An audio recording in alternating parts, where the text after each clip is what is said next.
Barbárie no Rio de Janeiro. Nesse instante aqui, em frente a mim aqui, ó, 4 baleadas aqui no tal do quiosque do Naná. As investigações sobre a execução do irmão da deputada Sâmia Bonfim. Nós não nos escondemos dos problemas. O ministro da Justiça, Flávio Dino, culpa o armamentismo dos anos Bolsonaro pelo aumento da violência. E uma dessas causas, eu disse, reafirmo, sublinho e direi sempre, foi o armamentismo irresponsável praticado no Brasil nos últimos anos. Documento comprova que o ex-juiz Sérgio Moro ordenou grampos ilegais contra autoridades. O ICL Notícias, segunda edição, está no ar.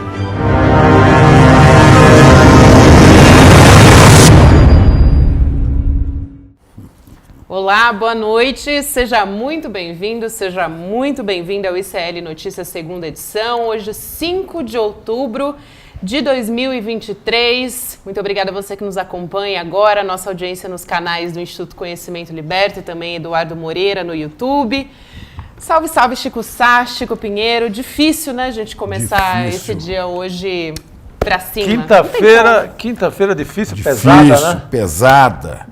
A gente vai falar sobre esse caso, essa tragédia, essa barbárie que aconteceu no Rio de Janeiro, dos médicos que foram executados, assassinados em um quiosque na Barra, e discutir, né, quais são, que rumo a investigação está tomando ao longo do nosso programa. Esse vai ser o principal assunto que a gente vai tratar por aqui, inclusive conversar com a Mônica Benício daqui a pouquinho.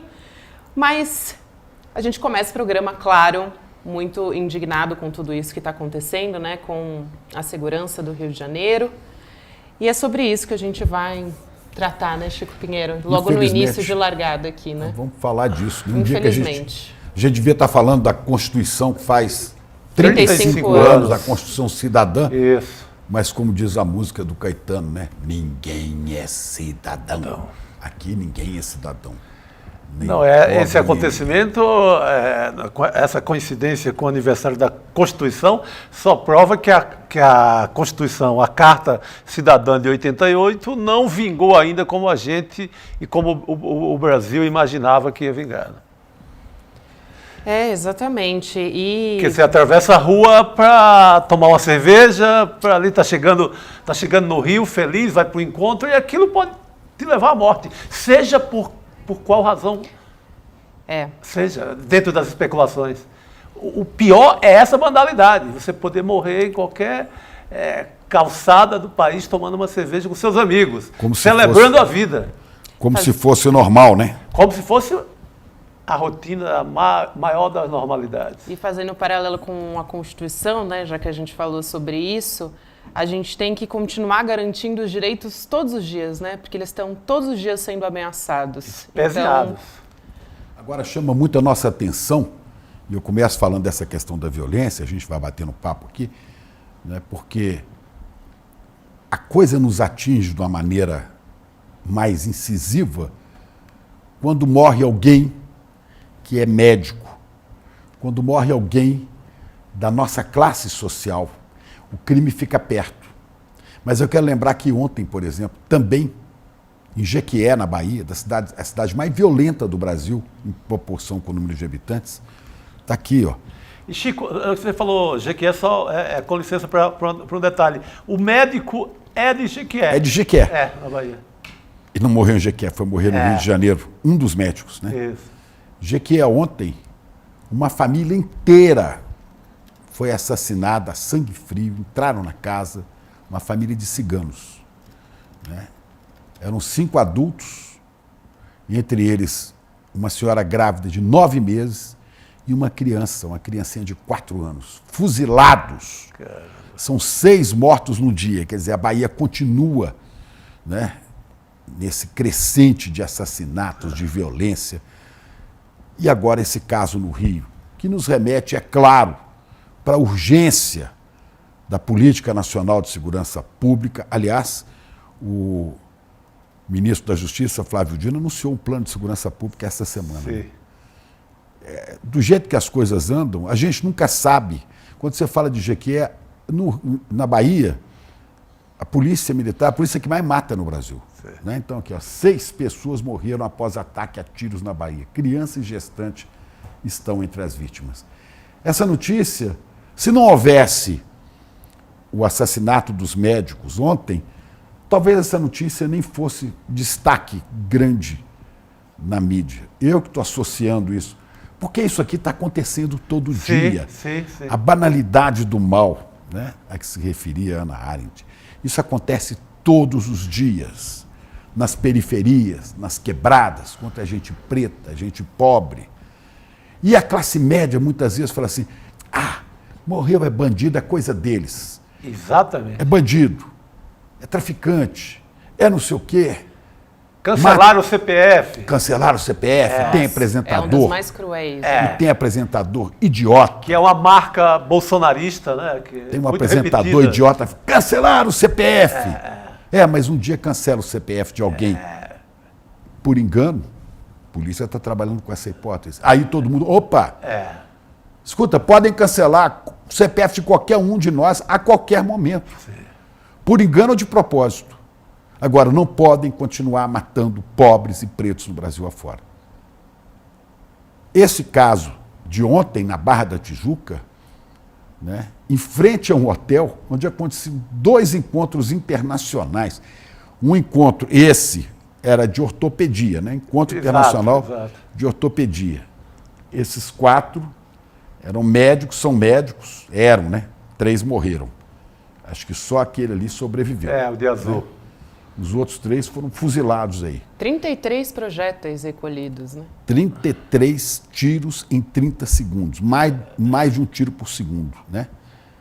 Agora, olha aí, imagens do local. Está borrado ali a imagem porque tem corpo no chão, né? Então, esse massacre, não é? A polícia trabalha com hipótese de engano, mas acontece em frente a um hotel que fazia um encontro internacional de ortopedia, e ao lado desse encontro, no mesmo hotel, cerca de 4.000 pessoas participam de uma reunião mundial de fonoaudiologia, de fonoaudiólogos. Quer dizer, é gente do mundo inteiro vendo isso aqui em frente ao seu hotel, onde não há policiamento. Ou deveria ter, mas quem sabe, pesquisando que haveria um crime por aqui, nós vamos falar disso depois, a polícia, não vamos lá não, deixa que milicianos exterminem milicianos. Estou trabalhando com hipóteses, né? Mas é isso que a gente vê.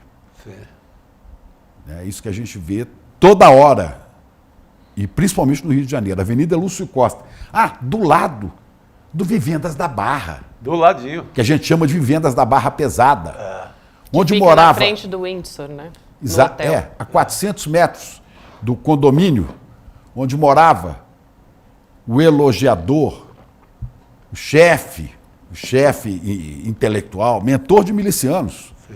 Ele, deputado Jair Bolsonaro, disse antes de ser presidente, enquanto o Estado não tiver coragem de adotar a pena de morte, o crime de extermínio, no meu entender, será muito bem-vindo.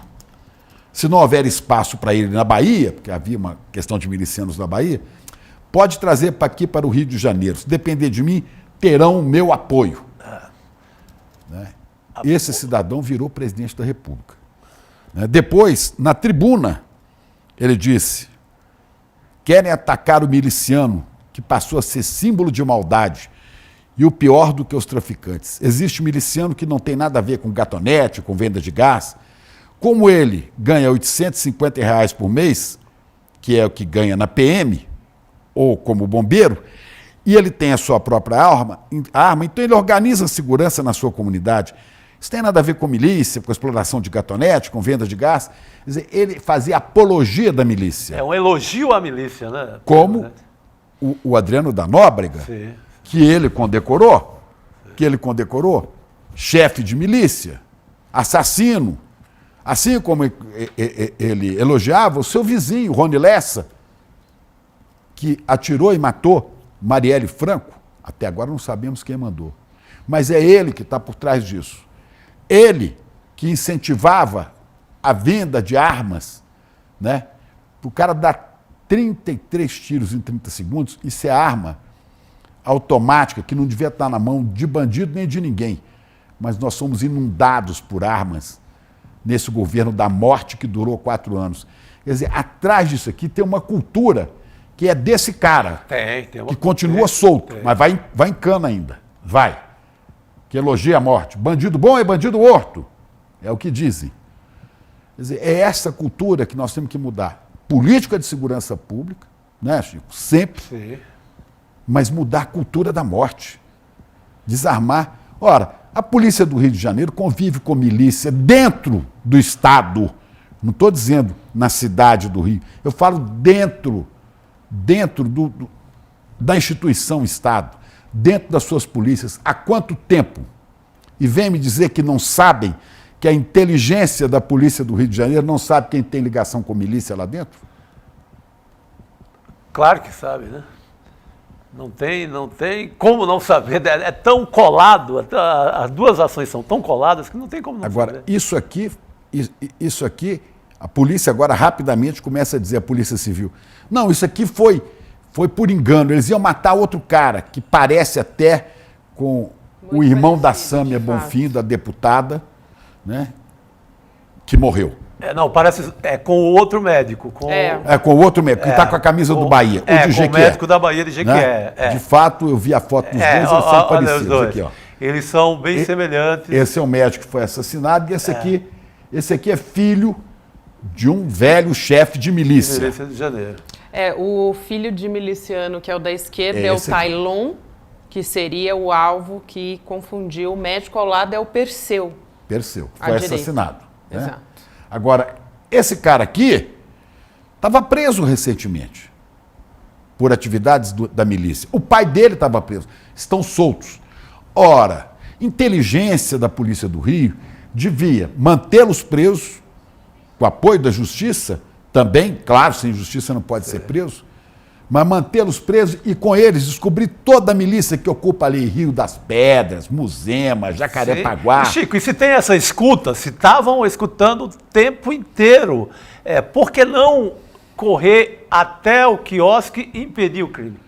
Porque deixa que ele se destrua. Não, tem essa ponderação, mas eu acho que não é tão imediato assim também a escuta de grampos não é como polícia, a do Moro, né? A do Moro era na mesma hora. Boa lembrança, eu fiquei muito Chico. influenciado por isso. Ele estava ouvindo a Dilma e o Lula o tempo inteiro ali, ouvindo... Mas o crime organizado, né? Diversas pessoas do crime organizado são grampeadas, enfim, monitoradas por algum tempo. Tem a escuta que você deixa ali correndo e depois vai ouvir.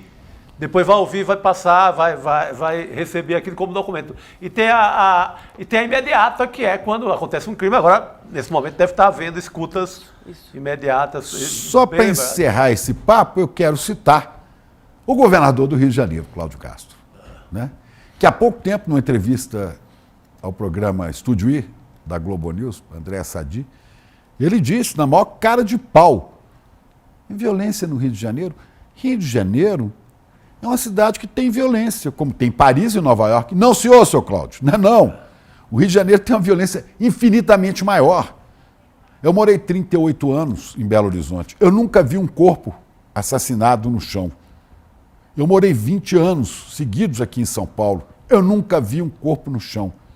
No Rio de Janeiro, eu vi 2 corpos perto da minha casa, no chão, já vi 2 mortos, e vi um sujeito ser assassinado. Uma abordagem da polícia na minha frente, em frente à rodoviária do Rio. Ele veio com carro e o trânsito estava parado, saiu batendo um Jeep Renegade em todo mundo. E a hora que eu olhei para o lado, eu estava no meu carro, porque ele passou arrebentando tudo, o carro dele parou, não pôde mais, ele desceu para fugir. Então a polícia chegou e atirou nele. Eu vi os tiros, me escondi, depois eu fui ao local, estava ele nos estertores, estava morrendo, e a polícia não deixava ninguém se aproximar. No dia seguinte, a versão da polícia é que ele estava armado e poderia revidar. Eu não vi arma, podia estar armado sim. O corpo estava de bruços, ele estava com a mão por baixo, podia estar com a arma. Eu não vi arma.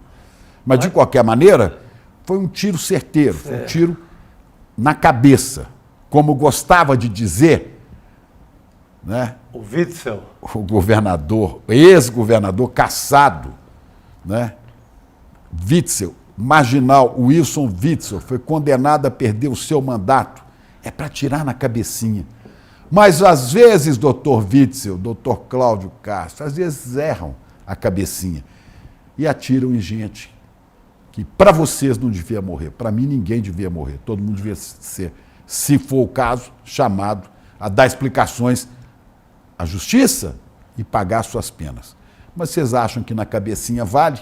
E o governador do Rio, que diz que Paris e Nova York são iguais ao Rio de Janeiro, né, disse também que o Rio de Janeiro não tem Secretaria de Segurança, porque extinguiram a Secretaria de Segurança. Sim. Não precisa, não está fazendo falta nenhuma. Talvez também não precisasse de governo. Não faz falta nenhuma. Aliás, às vezes até atrapalha. Vamos ver se agora tomam vergonha e cuidam desse estado que tem a capital mais maravilhosa do país.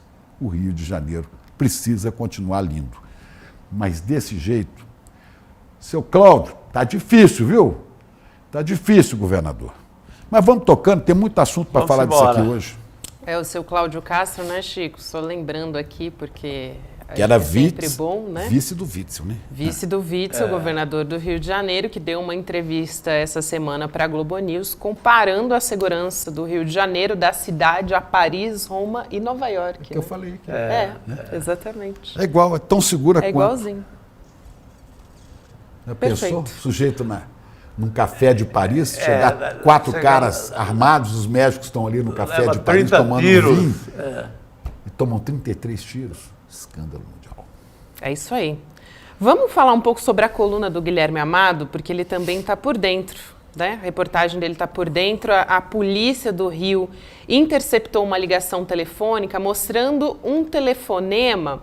Eu vou trazer aqui, vou dar uma lida na notícia do portal Metrópolis, de que a Polícia Civil do Rio tem uma interceptação telefônica mostrando que os suspeitos de matarem esses médicos ali na Barra da Tijuca, no Rio, foram avisados que o Tailon de Alcântara Pereira Barbosa, que é este homem que a gente mostrou agora há pouco, que é filho de um chefe de milícia na Zona Oeste, estaria no bar, né?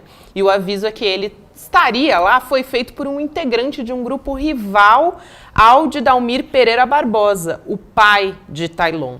Do miliciano. Exatamente. A comunicação que aconteceu logo antes do crime, que foi interceptada pela polícia, é o que leva os investigadores a suspeitar que a pessoa que fez o aviso tenha confundido com um dos médicos, que é esse que está à direita, o Perseu Almeida, com o alvo. Essa é, inclusive, a principal linha de investigação do momento. Lembrando que foram 3 médicos que foram assassinados a tiros. A gente vai chamar a Elô também para falar a respeito disso com a gente. E a Polícia do Rio divulgou esse áudio. A gente tem aqui, a produção separou também, a gente pode tocar aqui para a gente tentar ouvir também. E eu também vou trazer, claro, porque não está tão fácil de compreensão, mas a gente vai ouvir primeiro antes de comentar por aqui. Eu acho que é o posto 2. Agora. Aí, mais um trechinho. Dá pra gente tocar de novo, gente? Porque ele é tão rápido, né? Acho que vale a pena a gente colocar mais uma vez. Eu acho que é o posto 2. Agora. É isso, né, Elô? Boa noite para você. A Polícia do Rio, então, já estava monitorando os milicianos, ao que tudo indica, né? Só lembrando, a gente tem a Polícia Federal acompanhando as investigações e o DHPP, que é o Departamento de Homicídios aqui de São Paulo também, do governador Tarcísio, também está acompanhando esse caso. Agora, esse áudio não diz nada, né? É difícil. Ele só Esse diz áudio diz uma coisa só. Porque você joga um áudio no meio Diz da só uma investigação e coisa. aí impressiona, mas ele não diz nada. Não, ele diz isso, é o posto 2, é o posto 2. É, só isso, Na você vai dizer- verdade, esse bar, na verdade, esse quiosque, ele fica entre os postos 3 e 4. Então, estaria até errada a informação a respeito da localização do quiosque onde estavam os médicos. Esse quiosque aí fica entre, o quiosque do Naná, ele fica entre os postos 3 e 4. Agora, E ele fala que é o eu doze. acho que essa... Ele fala que é o 2, então estaria errado, mas nada impede que eles tenham ido procurar com uma descrição, uma foto do miliciano que eles estavam procurando, Sim. se é que essa é a história. A gente sabe que, por exemplo, o ministro Dino disse hoje com todas as letras, foi uma execução. Isso a gente sabe vendo o vídeo e a descrição do que aconteceu, não resta a menor dúvida de que foi uma execução encomendada com alvo certo, porque não levaram nada, não roubaram, não falaram, não levaram celular, carteira, nada. Foi chegar, matar e ir embora. A banalidade da existência aí em 30 segundos, 3 pessoas mortas e uma no hospital ainda internada. Agora, a gente não sabe até esse momento por que eles foram até ali assassinar essas pessoas, porque claramente foram assassinar alguém em particular. Eles não foram matar todo mundo que estava no quiosque, porque vocês veem aí na imagem, tem 2 homens que saem correndo e não foram em nada importunados por esses assassinos. Então, é fundamental descobrir o que aconteceu. Agora, eu acho que esse assassinato deixa muito claro, para quem ainda tinha alguma dúvida, o que é o Rio de Janeiro hoje. Como milicianos chegam num quiosque que eles sabem que tem câmera de segurança, param o carro, um fica no volante, eles saem, ninguém tinha rosto coberto, cometem esse assassinato, matam 3 pessoas, vão embora sem a menor preocupação de estarem sendo vigiados. Isso é o Rio de Janeiro, que está sob o domínio da milícia. E a gente sabe disso há muito tempo. O ministro Flávio Dino também disse hoje que esse problema das facções no Rio existe há décadas. Claro, existe há décadas e só piora. Tem um levantamento que foi feito pelo site Fogo Cruzado. E aí é que eu digo, Chico, você tem toda a razão quando você fala a gente presta atenção, ou as autoridades e a classe média alta prestam atenção quando são médicos brancos num quiosque da Barra da Tijuca, onde qualquer um poderia estar tomando a sua cervejinha tranquilamente à meia-noite. Porém, o que está acontecendo no Rio de Janeiro é gravíssimo, e isso traz à tona, faz com que esse tumor estoure na cara de todos nós. Porque o site Fogo Cruzado fez um levantamento e mostrou que existe uma guerra entre milícia, traficantes, Comando Vermelho, que está matando a população. Então, do ano passado para esse ano em relação ao ano passado, o número de tiroteios subiu 54%. O número de mortes subiu 123%.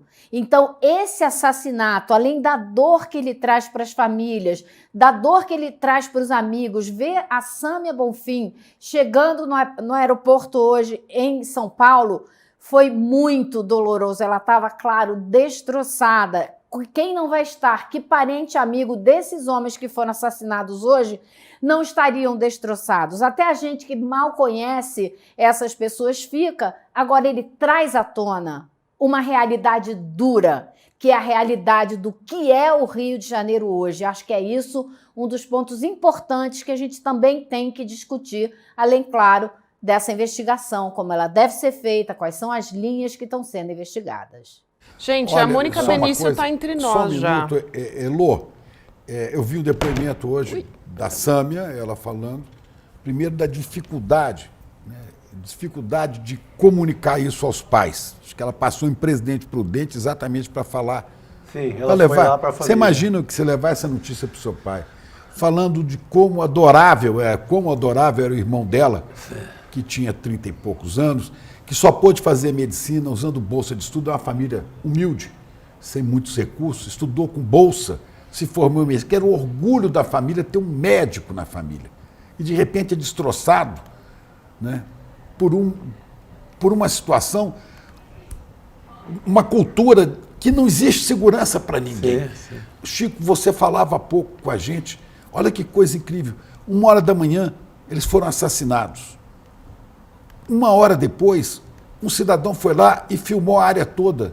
Não estava isolada, não estava cercada, não estava nada. Segue a festa. E pouco depois, já tinham lavado o chão E eu vi na televisão, já tinha gente sentado nessas mesas, depois, agora de manhã, hoje de manhã, tomando seu chopinho, como se nada tivesse acontecido assim. É a banalidade, está virando rotina, entendeu? E a gente não pode suportar isso, né? Gente, a Mônica Benício, vereadora pelo PSOL do Rio de Janeiro, viúva também da vereadora Marielle Franco, está aqui para conversar com a gente a respeito disso. Primeiro, boa noite, vereadora, obrigada por aceitar o nosso convite no momento de tanta dor, inclusive, para todos nós.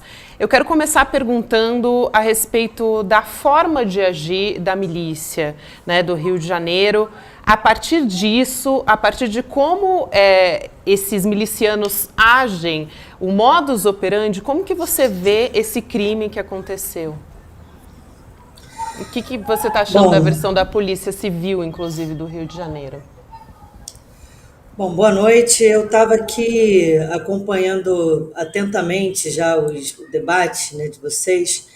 Eu tenho muito acordo com as análises que me antecederam aqui, que comungo das opiniões que foram postas, né? O Rio de Janeiro, infelizmente, é uma cidade que a barbárie está instalada como um método de fazer política, né? E para além, né, da gente analisar o fato de ser uma coincidência a relação da execução que aconteceu, ou a execução da Marielle de 5 anos e meio sem resposta, o que mais me chama a atenção hoje no modus operandi da milícia é que a milícia tem projeto político para o país, né? A milícia ela se tornou um braço da política institucional. A milícia tem cadeira no Senado, tem cadeira na Câmara Federal, nas câmaras municipais Brasil afora, câmaras estaduais. Então, eu acho que numa execução como essa, me chama muita atenção, a gente consegue, pelas análises, inclusive, ver que as pessoas que estavam ali sabiam o que estavam fazendo, né? Estavam portando armas que são armas que não são armas de fácil circulação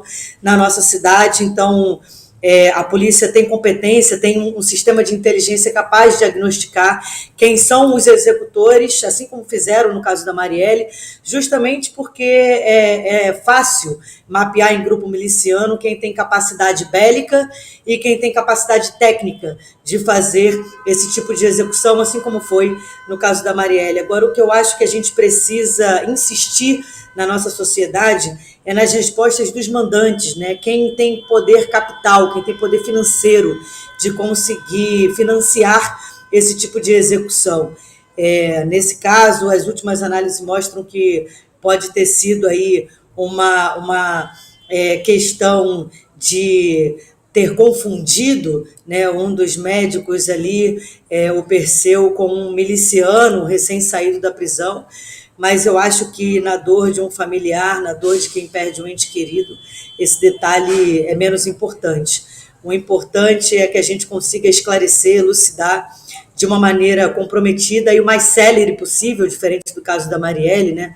Porque a resolução de casos como esse, digo isso de uma maneira muito particular, ela não vai trazer o nosso ente querido de volta e nem irá diminuir a dor da saudade ou a dor dessa perda, sem dúvida nenhuma.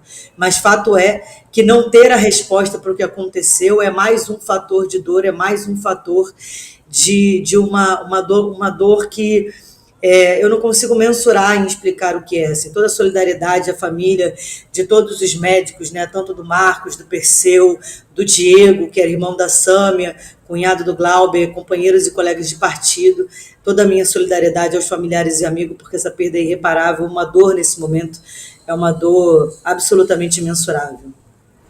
Elô? Boa noite. Eu queria lhe perguntar se você acha que a presença da Polícia Federal, justificada por ter um irmão de uma deputada federal, né, nesse assassinato, se isso lhe traz alguma confiança maior de que esse caso possa ser esclarecido de uma maneira mais rápida, e a importância e o peso que isso tem para a realidade do Rio de Janeiro, que acontece agora no Rio depois de um assassinato como esse. Infelizmente, o que foi dito sobre a banalização da violência é também uma característica da cidade do Rio de Janeiro, né? E, Elô, eu estava ouvindo a sua análise e ela tem um recorte de classe, um recorte de raça que é absolutamente importante na hora de fazer uma análise como essa, porque violências como essas é a realidade do cotidiano da favela e da periferia.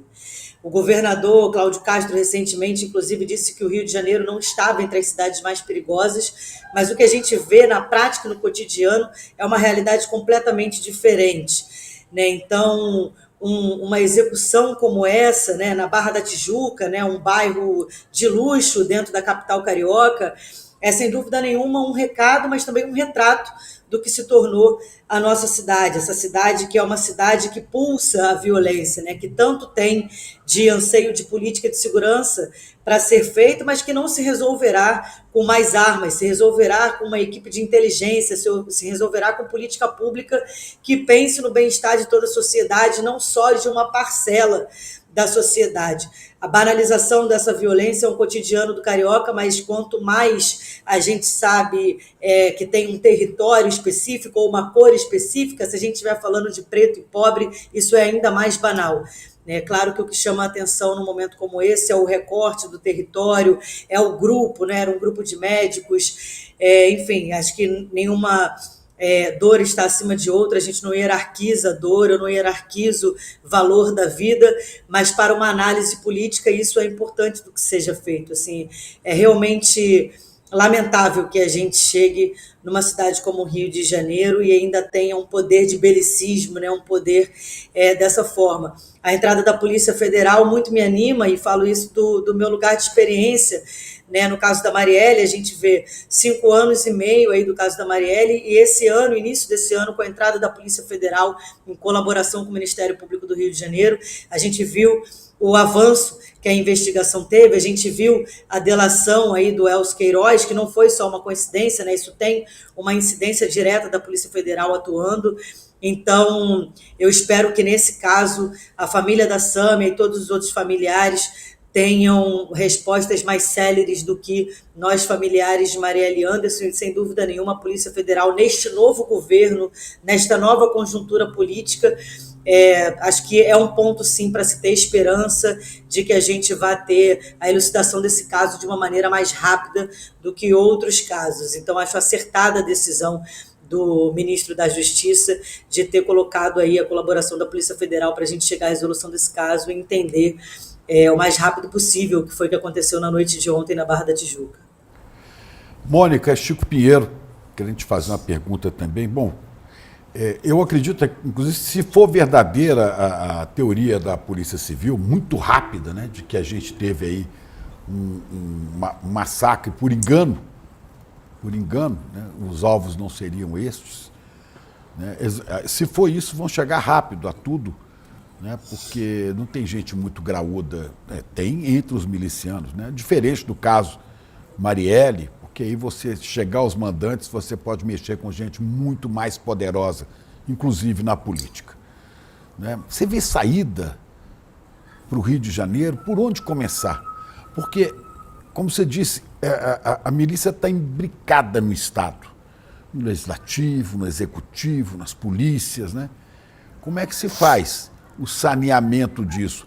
Até porque muita gente no Rio de Janeiro, mas muita gente elege esse tipo de cara para cargos eletivos, né? Como elege para vários outros cargos importantes do Brasil, gente elegeu o Bolsonaro, que elogia a milícia, não é? E que defende. Chico, eu queria até te dar uma resposta mais esperançosa do que o que eu realmente tenho para te dar, mas assim, elege Bolsonaro, que tem as suas menções, né, uma relação íntima com a milícia, de condecoração e de homenagens, mas eu vou fazer um destaque aqui, que inclusive ressaltei isso nas minhas redes sociais nos últimos dias, né? O Eduardo Paes, por exemplo, nomeou o irmão do Domingos Brazão, né, nomeou o Chiquinho Brazão como secretário especial de ação comunitária, numa mesma semana onde matérias mencionavam a possível, né, enfatizavam a possível relação da família Brazão no assassinato da Marielle. Eu acho que são tomadas de posições absolutamente escrachadas sobre que lados estão. Eu começo a minha fala dizendo que a milícia tem projeto de poder e projeto político para esse país, né, e por isso elege milicianos ou representantes dos seus interesses dentro dos parlamentos, e isso não é casual. É claro que isso se faz com um domínio de território que é um domínio pautado em cima da pobreza, em cima da violência, né, que é o modus operandi da milícia. Agora, é difícil a gente conseguir olhar num futuro e vislumbrar um país onde a milícia tem se tornado cada vez mais um projeto de sociedade e ver como é que a gente resolve isso. Agora, a minha primeira dica para isso seria ter um governo com coragem de botar a mão num desmonte da milícia. Agora, para isso precisa ter coragem. E não é qualquer coragem, né? É uma coragem, inclusive, que tem que se considerar investimento em inteligência, né, nas forças, na polícia, para que a gente tenha uma polícia que mate menos e que apresente resultados mais efetivos. Né? A gente tem que ter uma política de descriminalização das drogas, a gente tem que ter uma política que fale de saneamento, de saúde, de cultura, de investimento em favela, em periferia, com a mesma qualidade do que faz em outros territórios da cidade. A gente tem que ter um governo que esteja realmente preocupado com a maior parte da população e menos preocupado com o capital. Enquanto essa lógica neoliberal e capitalista da cidade de mercadoria, principalmente que é tomada no Rio de Janeiro, por exemplo, que é uma lógica da cidade de mercadoria, né, uma cidade que é feita para vender e não para as pessoas viverem de uma maneira plena e com qualidade, a gente não vai conseguir desmontar isso. O interesse da milícia não é um interesse ideológico. A milícia trabalha por dinheiro, a milícia trabalha por poder. Então, se a gente não tiver um governo que queira apresentar política pública, porque a milícia, inclusive, cresce através de opressão e através de violência, mas, sobretudo, em lugares onde o Estado não entra, né? Onde o Estado entra com precariedade na saúde, com precariedade nos investimentos de infraestrutura. Né? Então, a milícia entra para suprir, num primeiro momento, uma lógica de ausência do Estado. Então, cabe ao Estado traçar um plano, um planejamento de inteligência e tenha coragem de desmontar a milícia, porque a milícia não está disposta a abrir mão do que conquistou até agora e a maneira como ela fará isso serão executando seus adversários. Isso já está posto. Chico, e a milícia sabe, a polícia e as autoridades sabem onde estão os milicianos. Sabe que eles estão no Rio das Pedras, na Muzema, que eles estão em Jacarepaguá, sabem onde eles mostraram estão. De ontem para hoje que estavam ouvindo, que estavam gravando os milicianos. Isso me lembra aquele seriado que eu assisti na televisão, da história do Pablo Escobar, sim. Medellín, Cali, os cartéis. Está muito parecido tudo aqui. Exatamente. Sabe? E como falou a vereadora, como falou a Mônica, eles começam a formar bancadas. No seu dia a dia, vereadora, você sente que há, por exemplo, para a gente ter um exemplo mais concreto, na Câmara de Vereadores do Rio, respira-se algo de milícia? Tem representantes da milícia de forma mais direta ou é apenas em financiamento da campanha desses vereadores? Isso para a gente ter um exemplo municipal do Rio. Hoje dentro da Câmara Municipal, acho que ao contrário até de um outro momento, isso aparece de uma maneira mais velada. Acho que em outro momento a Câmara Municipal já teve representantes efetivos defendendo os interesses da milícia. Acho que hoje na própria Câmara isso ainda é um pouco menor do que como, por exemplo, na Alerj. Acho que a Alerj hoje trabalha a relação com a milícia de uma maneira mais enfática, mais escancarada. Mas a gente também está falando de um número de proporção, né? Na Câmara Municipal hoje somos 51 vereadores e vereadoras. Então, tem uma resistência, tem uma combatividade ali, mas a milícia da Câmara dos Vereadores ela é feita de uma maneira mais velada, de uma maneira, digamos, menos poderosa, com menos poder aquisitivo, com menos poder efetivo também de fazer política. Mas a análise está correta, assim, a gente sabe onde os milicianos estão, a gente sabe onde a milícia atua, né? E para fazer execuções como essa, as armas não são fabricadas dentro das favelas e das periferias. Né? Elas chegam lá. Chegam como? Quem tem poder aquisitivo, inclusive, para contratar assassinos, como era o Adriano, como era a Rony Lessa, né? Isso a polícia tem condições, né? Tem equipamentos, né? Tem condição de inteligência, de trabalho de inteligência, de identificar. Não identifica por quê? Será realmente o crime da Marielle, do assassinato da Marielle e do Anderson? Eu tenho acordo de que, infelizmente, foi muito bem executado. Mas será mesmo que a polícia até hoje não tinha condições de chegar até o mandante ou não fez isso porque não quis? Porque 5 anos e meio para um assassinato que abalou a democracia do país é tempo demais, vamos combinar, né?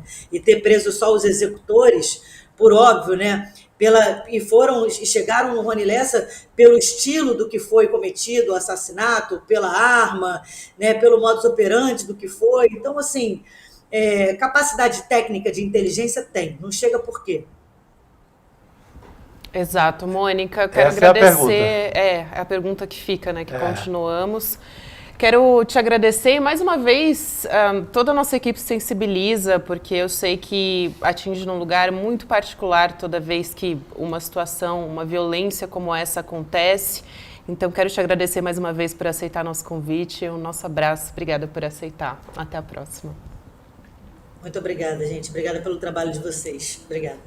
Boa noite, obrigado. Obrigado, Mônica. A gente continua aqui com o Elô, continuamos falando a respeito das novidades. Aqui o Rogério Jordão estava me passando aqui informações a respeito do jornal Globo, né, que saiu a polícia trabalhando com a linha de investigação. Sempre bom a gente reforçar, né, até para quem está chegando agora, de que esses 3 assassinatos que aconteceram ali na Barra da Tijuca, que é a zona oeste do Rio de Janeiro, que é um lugar de muita disputa, inclusive entre milícias e facções criminosas, não teve planejamento prévio e foi executado às pressas para os agentes da Delegacia de Homicídios e, portanto, Polícia Civil do Rio de Janeiro, que fizeram uma análise preliminar das imagens de câmeras de segurança que flagraram esse assassinato, essa execução. O modus operandi do crime é diferente de outras execuções que aconteceram recentemente no Rio de Janeiro. O que quer dizer isso? Assassinatos, por exemplo, da vereadora Marielle Franco e do bicheiro Fernando Inácio, ou Ignácio. Nos 2 casos, as vítimas foram monitoradas por meses, inclusive no caso da vereadora Marielle Franco, até se chegou eles queriam fazer, né, o assassinato, queriam executar o crime em um dia e acabaram desistindo porque as circunstâncias ali, eles não conseguiram executar o crime. Agora, os né, personagens partem do mesmo lugar, partem daquele trecho ali da Barra da Tijuca, de um bar ali colado no esse sim era no posto 1 ou 2. O bicheiro Fernando Inácio, ele foi assassinado na Barra, no heliponto da Barra, né? Sei. Onde ele desceu, acho que vinha de Angra, ia pegar o carro. Era meu vizinho de condomínio, morava no mesmo condomínio que o bicheiro. É muito comum no Rio, você convive, você mora ao lado de um bicheiro, o outro você vai ver miliciano, você nem sabe. De repente, o que foi? Mataram aqui. Quem que morreu? Não, a polícia estava na porta. O que aconteceu aqui? Não, porque estão investigando aqui a morte do Fernando. Eu nem sabia que. Agora eu acho, gente, muito que essa. É uma coisa comum. Eu acho que essa coisa desse assassinato ter sido feito às pressas, se é verdade, como a gente está falando aqui agora, essa matéria diz. Isso, para mim, reforça um pouco a ideia de que isso é muito mais uma briga entre milícia, tráfico, Comando Vermelho, do que um assassinato que tem aí um fundo político. Porque aí sim seria como um caso da Marielle, muito planejado com mais tempo, a pessoa estaria sendo monitorada. Acho mais complicado. Para mim, vai se confirmando um pouco mais essa teoria. Mas, por enquanto, a gente tem que dizer isso é apenas uma linha de investigação. Ninguém trouxe à tona quais são as outras, mas o ministro Flávio Dino, na entrevista que deu hoje lá na Bahia, ele também parece ter confirmado isso. Ele disse de uma maneira um pouco rebuscada que já se tem uma ideia de onde viria esse caso. Ele diz assim, há indicação já que pode conduzir para a configuração da materialização da autoria do delito, ou seja, que já se tem indicação da autoria do assassinato, de quem assassinou. Então, parece que ele também vai nessa linha aí dessa investigação que apontaria a possibilidade de ter havido um engano. E aí é que eu acho que é bastante interessante a gente ver como foi a reação ao longo do dia inteiro. Ninguém acredita nessa linha. Pouquíssimas pessoas acreditam que possa ter sido um engano. E eu fico me perguntando por quê, né? O descrédito da polícia do Rio de Janeiro é tão grande que ela levantar uma linha de investigação baseada nessa gravação que a gente ouviu, né? Na maneira como o crime aconteceu, todo mundo desconfia. Todo mundo acha que deve ser mentira. Porém, eu levantaria um outro lado. Quando a gente fala de crime organizado, essa expressão leva a gente a pensar que o crime é assim mesmo, super organizado. E provavelmente não é tão organizado assim, a ponto de cometer um assassinato como esse e ter todo um script preparado para disfarçar e dizer que foi um engano, entende? Então eu acho que assim, é muito difícil saber o que aconteceu ali nesse primeiro dia, nessas primeiras 24 horas. Mas, aparentemente, o ministro da Justiça acha que que essa linha de investigação tem algum respaldo, mas mandou a Polícia Federal, conversou com a equipe que está aqui e disse que está muito confiante de que a Polícia Federal vai elucidar esse caso. Me diz aqui o Calejon, nosso César Calejon, lembrando, né, se foi por engano, né? Quer dizer que se foi por engano é porque foi um engano. Se matar chefe de milícia, o filho de chefe de milícia, parece que é normal. Não, é um crime também. Sim, seria um crime também. Claro que é um crime. Toda execução sumária é um crime, pelo amor de Deus. Execução sumária. Mas isso como eu disse briga mais entre cedo, eles, isso podem matar. Agora o descuido. Não é isso. Eu acho que é a mesma coisa que reforça a ideia do que a gente estava falando antes, né? Isso mostra o estado de coisas no Rio de Janeiro. Vamos chamar o Guga Noblar, que esteve no quiosque ontem, inclusive, e hoje também, né? Guga Noblar já está aqui. Boa noite para você. Guga, o que você traz aí de informação do que aconteceu? Você estava lá agora há pouco, inclusive, né? Boa noite, fez imagens Gabi. Também. Boa noite, Gabi. Boa noite, Lu. Boa noite, meus queridos chicos. Boa noite para essa audiência maravilhosa. Pois é, por hora, o que parece de fato, por mais que seja estranho, é que foi um engano mesmo.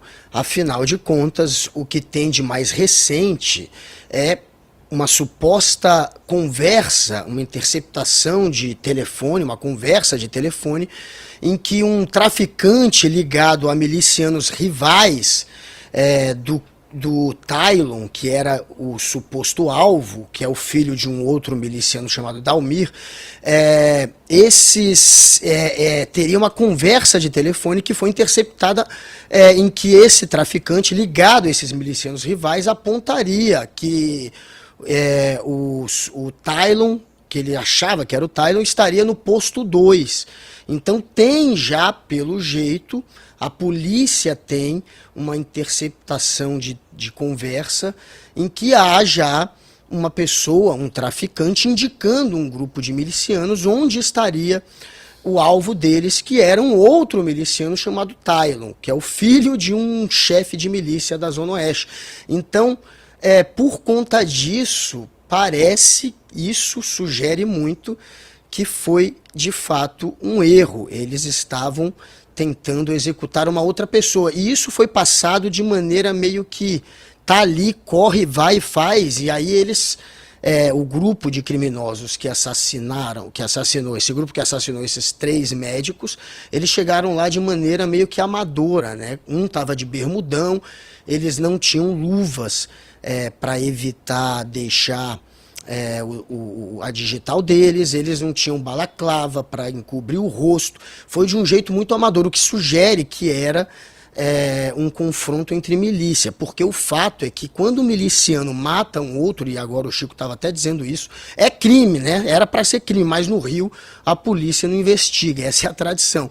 Então eles foram supostamente executar um outro miliciano e fizeram de um jeito amador, porque poderiam deixar para trás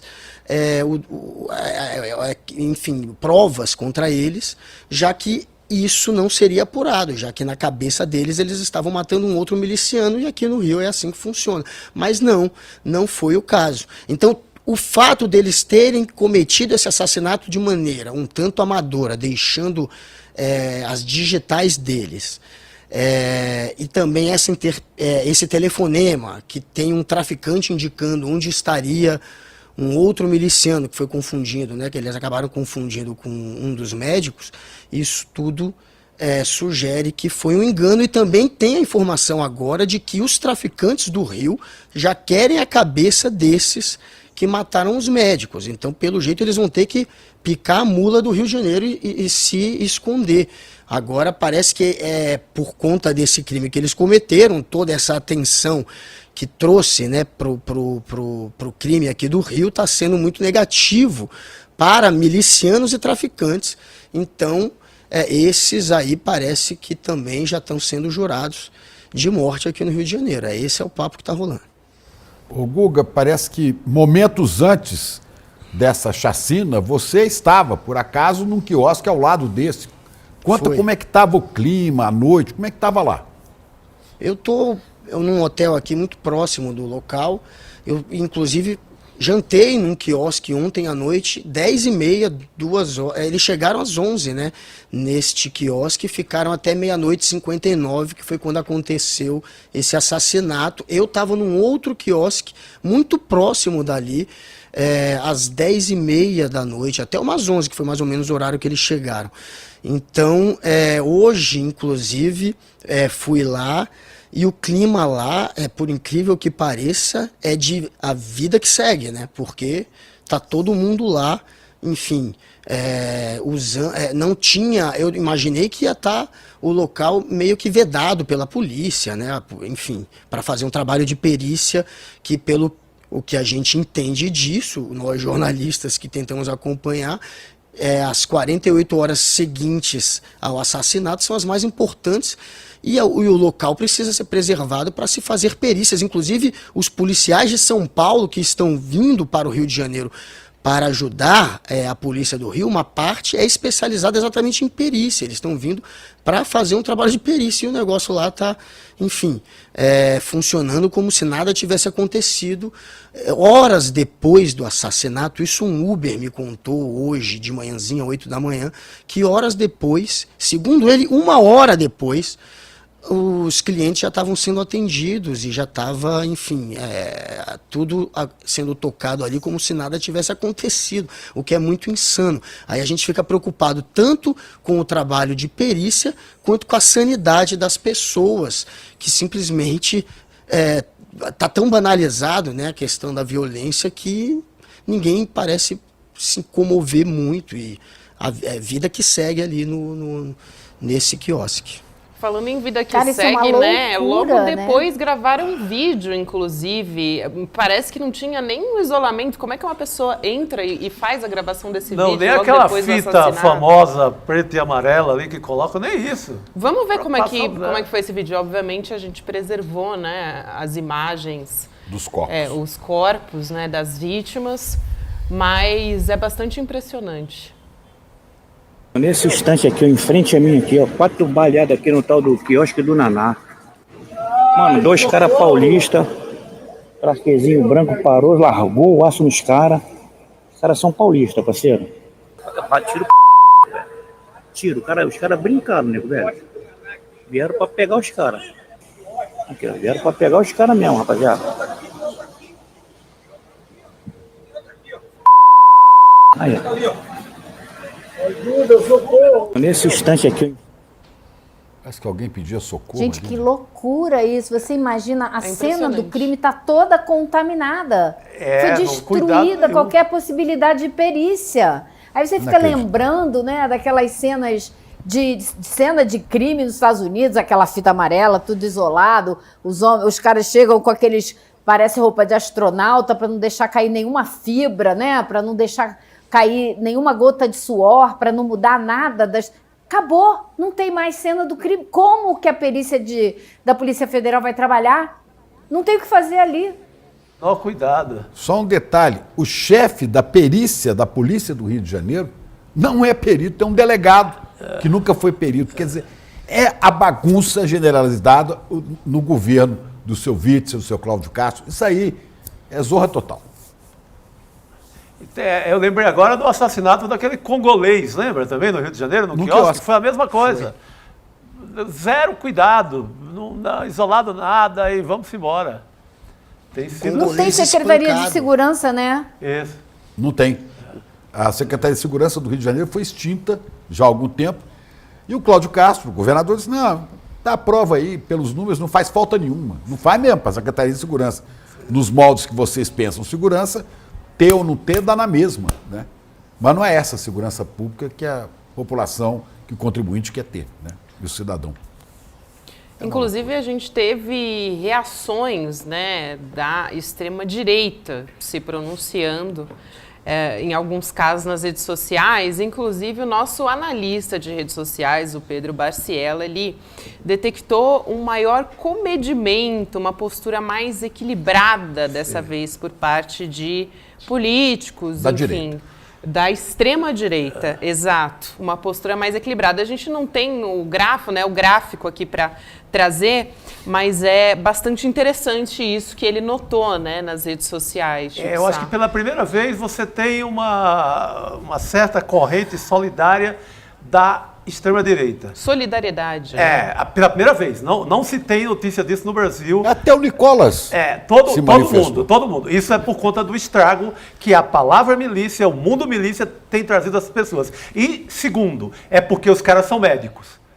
No Guarujá, em nenhum lugar, em nenhuma morte de favela, houve solidariedade até hoje. Então tem duas coisas aí.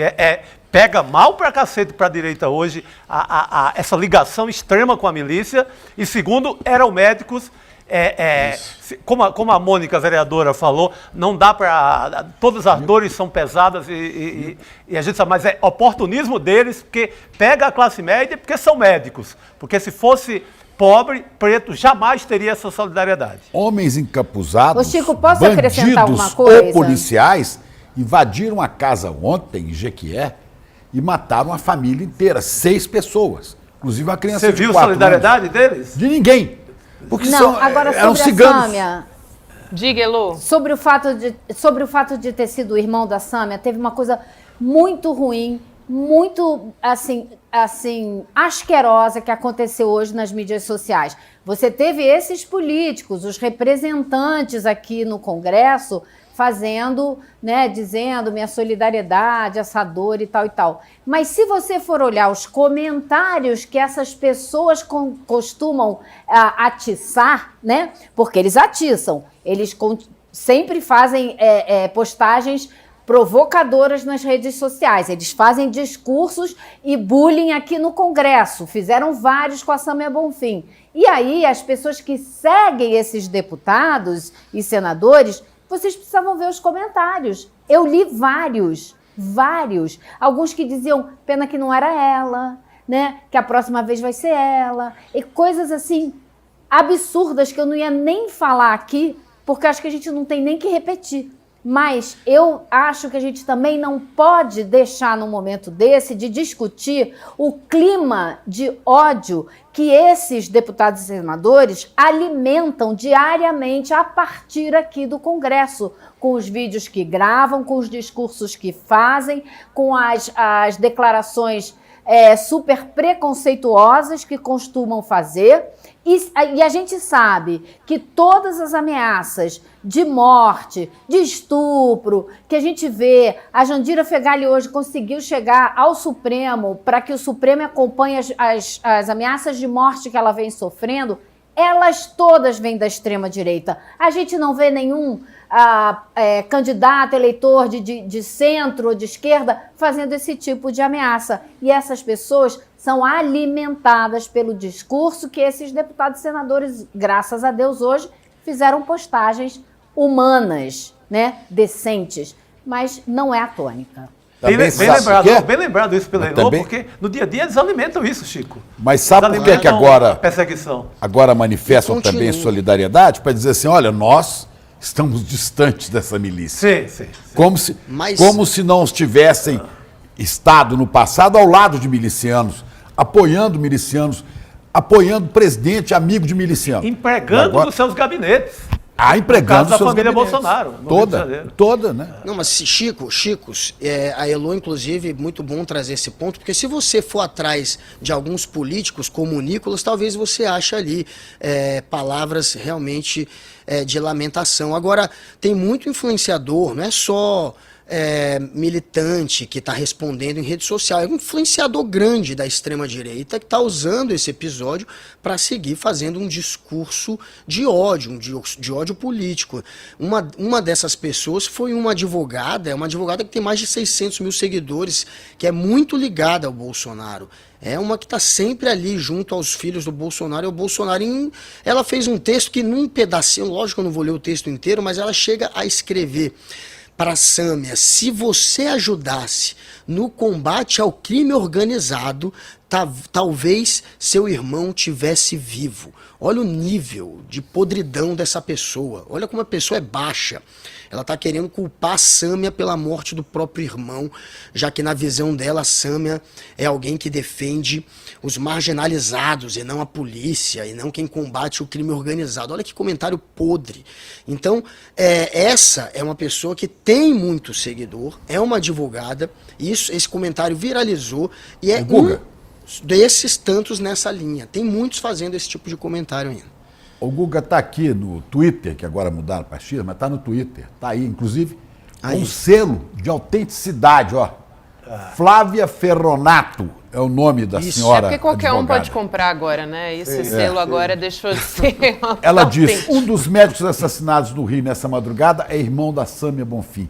Todas as vítimas eram ortopedistas de São Paulo. Um deles, chefe da ortopedia do Hospital das Clínicas.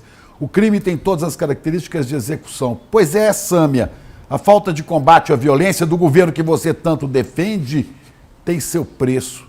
Se você ajudasse no combate ao crime organizado, talvez seu irmão tivesse vivo. É criminoso. Uma essa tragédia. mensagem, né? Meu sentimento aos familiares. vergonhoso, Doutora né? Flávia Ferronato, Cínica, você se cínica. aproxima dos terroristas, dos bandidos, da milícia e apoia alguém que era mentor intelectual desse povo, que foi eleito presidente. Nem mais, como disse o ministro Flávio Dino hoje, a ideologia de aumentar o armamento disponível para todo mundo só torna as armas disponíveis para esses bandidos, porque você coloca em circulação uma quantidade absurda de armas e claro que eles vão poder comprar mais e mais. Então, isso vem também do governo anterior. É isso, Elô. Obrigada por mais hoje, dia difícil para todos nós, querida. Bom descanso para você. Até e também segunda, Guga, pessoal. né? Guga também já está nos Obrigado, Elô, despedindo. Guga. Obrigada, Guga. Boa noite. Boa noite, Boa galera. noite, querido. Quem que vem aí? Quem chegou? Lênio Streck vem aí para a gente continuar conversando. Eu já começo a perguntar para ele essa questão da perícia, né, Lênio? Boa noite para você. A gente tem um vídeo que foi gravado logo na sequência ali, inclusive as imagens a gente mostrou agora há pouco, preservando, claro, as vítimas, os corpos das vítimas, mas a gente tem uma dúvida a respeito do lugar não ter sido preservado, quanto que isso contamina a investigação ou não, o local do crime, não dá para ver nem exatamente o local, não dá nem para garantir que ele está exatamente da forma como ele ficou quando o crime foi de fato executado, né? Quando ele aconteceu. Lênio, agora sim.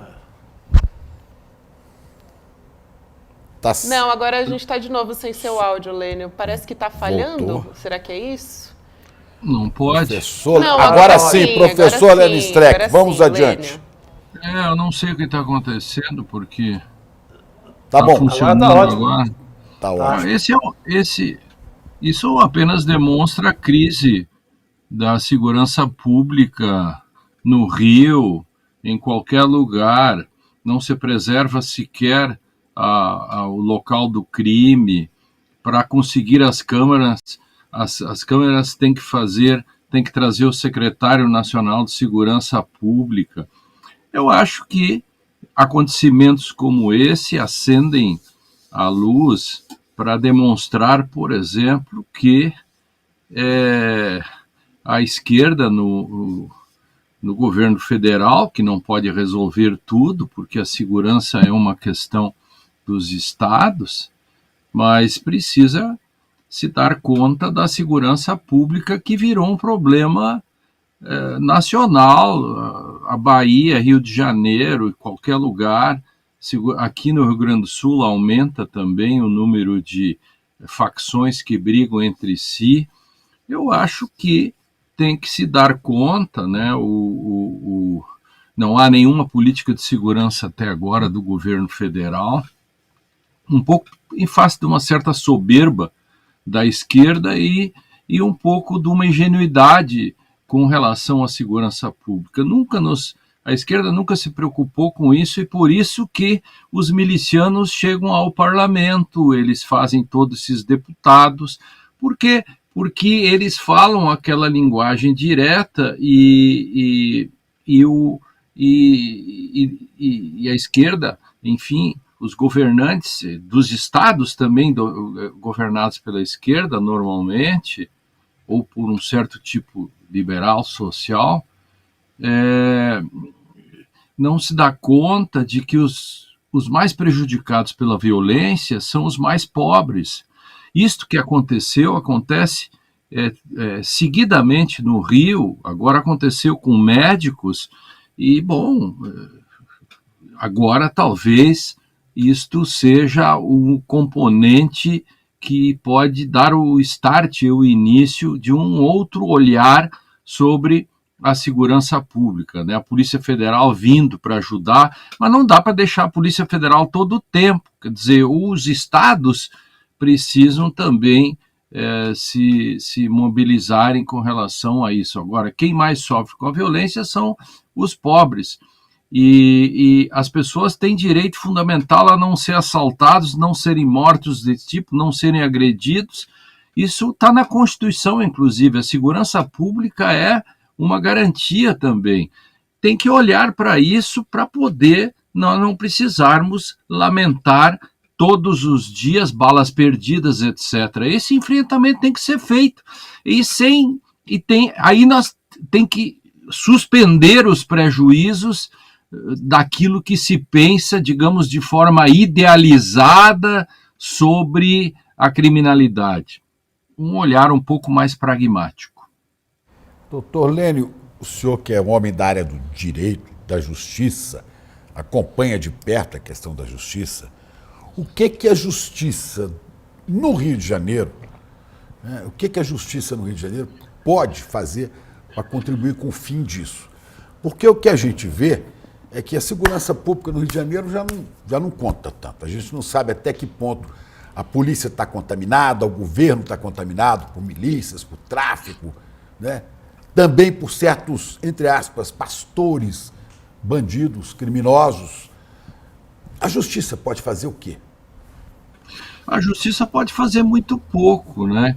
A segurança pública é um equívoco, inclusive, né? O outro ministro Barroso outro dia falava que vamos combater a criminalidade ou algo desse tipo.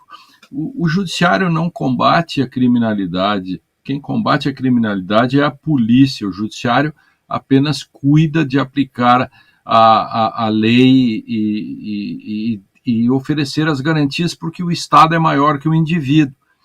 Se o Estado é maior que o indivíduo, mesmo um criminoso cruel, ele precisa ter as garantias a seu favor. Agora, se o judiciário se toma um lado, como na Lava Jato, aí nós temos depois o desastre. O judiciário exatamente está aí para que não se tome lado. Agora, a segurança pública é uma questão de polícia. Agora, vamos lá, Chico Pinheiro. É uma questão de polícia e não uma questão de milícias, e não é uma questão de esforço físico pessoal das pessoas. É um caso de polícia e, para isso, tem que ser muito pragmático e estratégico. O que eu quero dizer, e tenho dito isso há muitos anos, que setores da esquerda e o próprio governo até agora não se deu conta desse problema porque tem uma visão um pouco ingênua com relação à criminalidade, sabe? Do tipo como... Existem pessoas más, sim! Existem pessoas más na sociedade e você não tem outro modo. Eu não quero tirar as ilusões de muita gente que pensa assim que é possível o paraíso, etc. Não, existem pessoas más, existem pessoas criminosas e o mundo hoje, até hoje, não encontrou outro modo senão segregá-los e enfrentá-los. Eu não tenho nenhum problema em dizer isso, sempre falei desse modo, fui muitas vezes criticado, dizendo, mas você é um punitivista, Eu disse assim, querido, quando você me der um outro modo de combater a criminalidade e do modo como ela chegou, porque tem uma coisa, Você pode falar da origem, você pode falar do modo que dá origem ao crime. Ninguém de nós é bobo e sabe que isso tudo vem das classes sociais, mudança. Agora, o que você faz com esta criminalidade que está aí? Se me der esta resposta, eu posso cuidar lá de trás. Agora, já existe um Estado, já existe uma espécie de Estado de natureza que hoje a criminalidade no Rio, por exemplo, ou em qualquer grande cidade, em face da geografia, das comunidades, etc., é quase uma tarefa impossível. Eu não sei a solução. Agora, com certeza, não será fazendo, digamos, políticas de diálogo com os criminosos.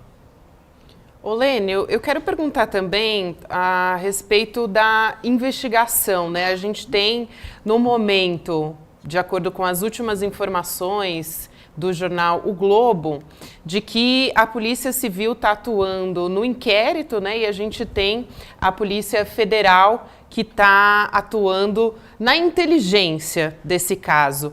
Quero te perguntar, obviamente... E ainda tem, Gabi? A Polícia de São Paulo, DHPP, que é a Delegacia de Homicídios, está ajudando nas apurações, mas o ministro Flávio Dino não esclareceu exatamente o papel, né? Quando ele falou agora... se é só um discurso do Tarcísio, né? Que queria se meter na história. Se vai atuar no inquérito, enfim. A gente acredita que também vai atuar no inquérito, porque é uma polícia também estadual, e a Polícia Federal vai atuar na inteligência. Mas eu te pergunto a respeito disso, Lênio, o que você está achando dessa linha de investigação da Polícia Civil do Rio, que a gente tem até o momento? Obviamente não dá para a gente fazer nenhuma ilação, até porque a gente não está tendo acesso direto ao caso, mas sobre esse engano, né, de que esse médico teria sido confundido com o filho de um dos chefes da milícia do Rio de Janeiro. Bom, essa tese pode ser verdadeira, mas mostra o fracasso, que quando a própria polícia escuta e tem essa linha, é porque nós fracassamos total, que a polícia está confundindo pessoas e está matando a polícia. A milícia, enfim, o crime organizado. Eu quero dizer que isso que eu estou dizendo hoje aqui, não estou dizendo por causa desta tragédia acontecida com esses pobres médicos que foram vitimados pelo crime.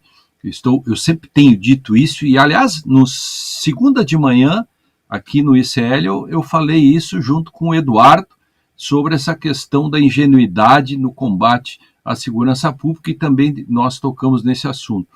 A Polícia Federal, a Polícia Civil, sei lá, a Polícia de São Paulo, tem que juntar tudo, tem que chamar inclusive a ONU, tudo que for necessário, estou brincando, mas tudo que for necessário ajuda. Por quê? Porque, primeiro, a apuração deste específico crime, além de ser importante, ele é tão importante quanto fazer a apuração do caso da vereadora que foi morta, né, da Marielle. Por quê? Porque prendendo essas pessoas e fazendo delações é que se vai chegar, porque você só vai enfrentar isso com inteligência. Se você não pegar o cerne dali onde partem as ordens, que é de dentro dos presídios, que, aliás, isto é mal cuidado, isto é um outro erro da segurança pública brasileira, deixar que dentro dos presídios se use telefones celulares, etc., e não se bloquear em volta. Essa é uma questão de um que eu não entendo até hoje, como é possível que de dentro dos presídios, a cada semana se fazem revistas e tem telefones celulares, portanto os comandos também vêm lá de dentro. Agora, se isso não for enfrentado, por isso que esse crime aqui, ao ser apurado, e tanto da Marielle, para saber, para puxar uma pena, para saber quais os ganchos que saem. Por quê? Porque senão será apenas um furo na água. Simplesmente um furo na água, porque ficou de tamanha gravidade esse problema da segurança pública nas grandes cidades, que isto apenas é combustível para a extrema-direita. Quanto pior for a segurança, mais deputados da bala. Meus queridos amigos, isto é muito importante. Sim. Pior a segurança pública, mais deputados do bandido bom é bandido morto, etc., vão se alojar no parlamento brasileiro e que farão leis, etc., que nós sabemos. Então, isto que está aí... Na Câmara e no Senado. E para abreviar isso e virar um pouco o assunto, né, agora aparece um documento provando, para falar de crimes, bandidos e tal, que Sérgio Moro pediu grampo, mandou grampear autoridades com foro. Eu queria a sua opinião sobre isso, Gabi. O que a gente tem aí? Sérgio Moro, a gente vai falar sobre esses enroscos, né? Aquela história do passado te condena, sabe, gente? Total. Tem um documento que foi revelado pela jornalista Daniela Lima, da Globo News, colocando em xeque a versão do ex-juiz Sérgio Moro de que ele nunca demandou gravações ilegais contra autoridades. Então, que história é essa, né? Um despacho que foi assinado pelo ex-juiz no dia 7 de julho de 2005 e consta no processo que tinha como base a colaboração daquele ex-deputado estadual do Paraná, o Tony Garcia, que até a gente conversou na semana passada, no caso do consórcio Garibaldi. E aí, nela, o Moro solicita textualmente, por escrito, que Tony tentasse gravar conversas com deputados federais e com o presidente do Tribunal de Contas do Paraná, o Heinz Georg Herwig. E que, no caso, o Heinz só poderia ser investigado pelo STJ, né? E não por Moro, que é um juiz de primeira instância. A gente, inclusive, está com um documento aí para ilustrar. Assinado pelo Moro aí. Qual que é a gravidade disso, Lênio? Gravíssimo. Agora, isso tudo... todos nós...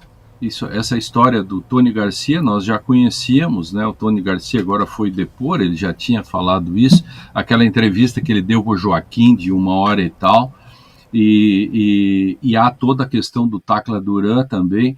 Todos nós já conhecíamos isso. O que impressiona nisso tudo é que Sérgio Moro circula por aí como senador lépido e fagueiro.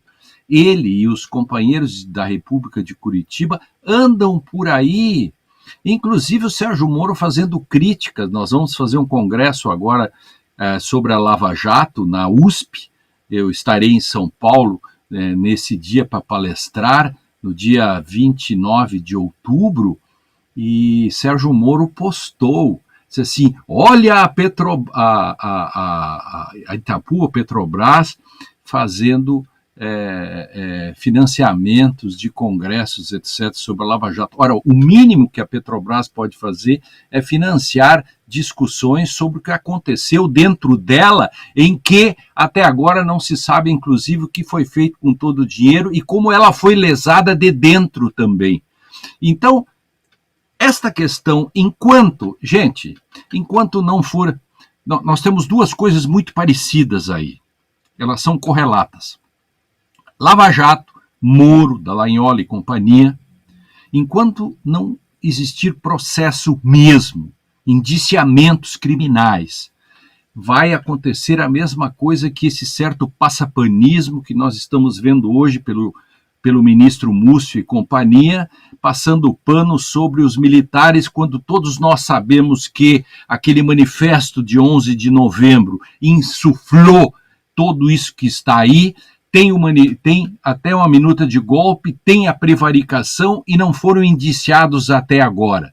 Por isso, por favor, o presidente Lula indique logo um novo procurador-geral da República. Nós falamos aqui, falei no ICL de manhã, várias vezes, dizendo não pode haver hiato entre a saída de um procurador e o outro, porque se precisa imediatamente, essas coisas não podem demorar, vem aí logo depois um recesso judiciário, vem carnaval, vem para o ano que vem, vai ter eleições, e os personagens continuam por aí, lépidos, fagueiros, faceiros, passeando e fazendo discursos como se não houvesse tido o ontem. Não como se não houvesse amanhã, como se não tivesse havido o ontem. Esse aí, Moro, nega o que ele assinou. Com a maior cara de pau na televisão, nega o que ele mesmo assinou. Aí é efetivamente a comparação que eu faço com o sujeito que tem uma crença de que a lei da gravidade é uma fraude, vai ao 10º andar para testar. Ele está testando as suas crenças. Aposta por aí. Lênio, eu tenho visto no discurso do Moro ele apostando muito nas datas. Na prescrição. Na prescrição dos casos. Eu dei aqui essa informação, Chico, do que ele falou, acho que Sim, vai boa. ao encontro do que você está falando, né? Ele falou Maravilha. em entrevista à Globo News isso, que não se recordava de ter falado ao telefone com Tony Garcia. Ele disse o seguinte: mas se falei algo, não foi nada inapropriado. E depois ele disse: se eu tivesse cometido um crime grave lá em 2004 já estaria prescrito. Exatamente. Ele cita sempre a data, ele chama atenção para a data, e eu acho que a aposta total é no calendário. Aí, não é cara de marreco, é cara de pau. É cara de pau, é demais. Por que, Lênio? Ninguém inicia, ninguém faz nada, vai deixando correr Pois solto. Mas aí é que está. Leiam o meu artigo no site do ICL. Aliás, nós estamos inaugurando, né? O ICL está com o site e eu tenho uma coluna agora, né? Eu tenho lá um texto que acho que foi postado hoje, vai ser postado amanhã. Ainda não estreou. Ainda não estreou. Calma aí. Mas já podia teremos, falar, não? Mas teremos. Sim, Podia falar, teremos, claro. Não cometi nenhuma Nenhum erro. Não, Lênio, é um spoiler ótimo a gente saber que a sua coluna vai estrear em breve e o conteúdo também. Eu mandei exatamente sobre esse tema. Foi bom o Chico falar, porque esse tema que eu chamei assim, do passapanismo ao amiguismo, que o amiguismo, a expressão é do ex-deputado Litz Vieira, fala do amiguismo, né, que ele fala de como o governo, de certo modo, pratica um certo amiguismo. Ele está se referindo ao problema das eleições dos conselhos tutelares e a surra que os evangélicos deram no governo. Agora, eu falo do amiguismo colado com o passapanismo, fazendo um histórico do ano passado para cá e, de novo, falando do problema do não indiciamento até agora, do comportamento do ministro da Defesa que minimiza aqueles atos, entendeu? E agora se descobriu, estou colocando ali na coluna, isso apareceu ontem, não sei se vocês já falaram aqui, da participação de forças especiais do Exército disfarçados lá no meio do golpismo. Vocês já sabiam disso? Isso apareceu ontem no jornal Está. Eu estou falando disso também, o que dá mais dimensão ainda ao problema do próprio manifesto dos militares do dia 11 de novembro. Né? É os kids pretos, né? Você está se referindo. Isto é tão forte isso, porque isso dá a dimensão de que, veja, havia um planejamento, os militares lançam aquela nota que dá uma certa alforria para o povo, porque o povo sai acreditando de que tudo aquilo é legal que eles estão fazendo, porque os militares fizeram um manifesto dizendo que aquilo... E por isso é muito sério isso. E aí o povo era necessário, tinha os elementos infiltrados e o golpismo que já estava com aquela nota, aquela minuta pronta. Digamos assim, são 3 aspectos e que são muito fortes e me surpreende, ou não, que o ministro Múcio esteja tentando tergiversar sobre isso e o Ministério Público, no caso, não tem ainda chamado para investigar ou indiciar os 3 ministros, porque aceitou participar de um projeto golpista e os outros 2 que não o prenderam. Isso é muito sério. Eu tenho insistido nisso, mas uma coisa que está nos escapando entre os dedos, pessoal. Tá certo, Lênio. Perfeito. Muito obrigada. Mais um Hoje, dia. hoje é dia, só um pouquinho, hoje é dia da Constituição. Isso. 35 anos. Exato. 35 anos. Para os nossos telespectadores, no Conjur de hoje, tem um balanço crítico dos 35 anos 35 anos da Constituição em 35 itens. Eu falo desde o primeiro dia em que eu atuei como procurador, promotor, no 6 de outubro, e depois os grandes acontecimentos, falo do golpe de Estado, do putsch, tudo isso, nos 35 itens, são 6 páginas, 5 páginas, no Conjur de hoje. Vida longa Constituição. Aí em 2014, eu cunhei a expressão que o Cacai disputa comigo, ele deve ter feito a frase dele, eu a minha, eu brinco com ele que as duas frases são muito parecidas, que bom, 2 frases parecidas e boas.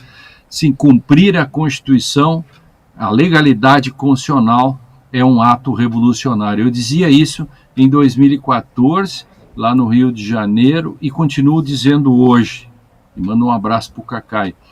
Cumprir a Constituição hoje continua sendo um ato revolucionário. Vida longa à Constituição.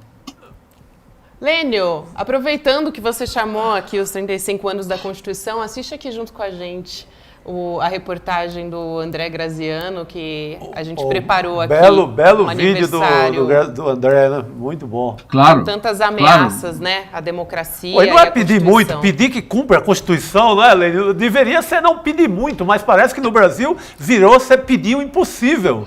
Vamos ouvir? Claro, isso. Vamos ouvir. A nação deve mudar. A nação vai mudar. São palavras constantes do discurso de posse como presidente da Assembleia Nacional Constituinte.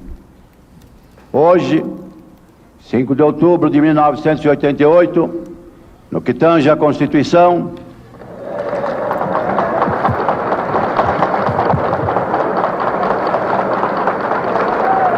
viva a Constituição de 1988! Viva a vida que ela vai defender e semear! Declaro promulgada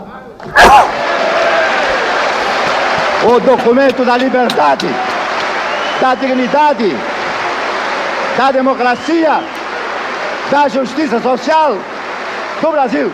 Que Deus nos ajude que isto se cumpra.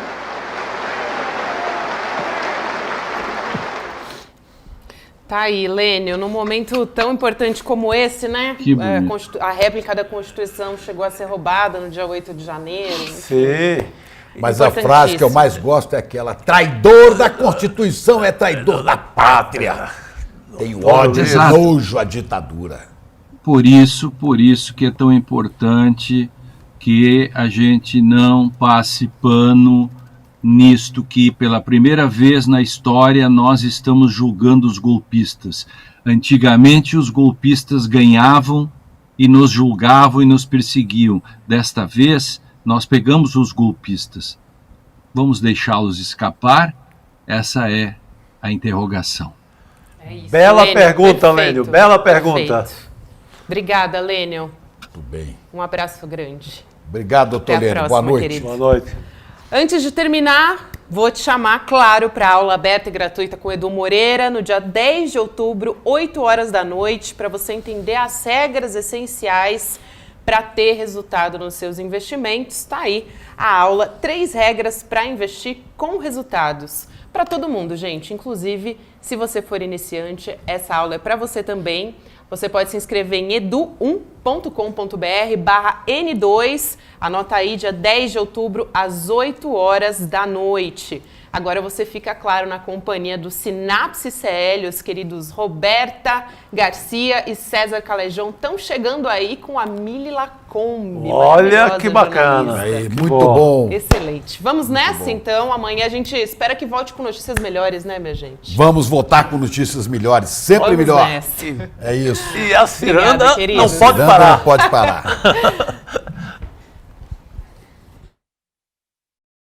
Em 2021, eu gravei um vídeo que viralizou e chocou o país. Um exemplo real de um jovem que tinha pego um empréstimo de R$100 num desses caixas eletrônicos que você vê na rua. Eu mostrei que com a taxa de juros que estava sendo cobrada naquele empréstimo, eu mostrei que em 5 anos, se ele não repagasse aqueles R$100 que ele pegou emprestado, ele estaria devendo quase 14 milhões de reais. Você ouviu corretamente e a conta está certa. R$100 viram 14 milhões de reais em pouco mais de 5 anos na taxa de juros que os bancos cobram para as pessoas que pegam esses empréstimos aí na boca do caixa. É muito mais do que qualquer agiota. E é um absurdo isso poder acontecer no Brasil. Existem várias coisas que, se você aprendesse, mudariam completamente a sua relação com o mundo do dinheiro e dos investimentos.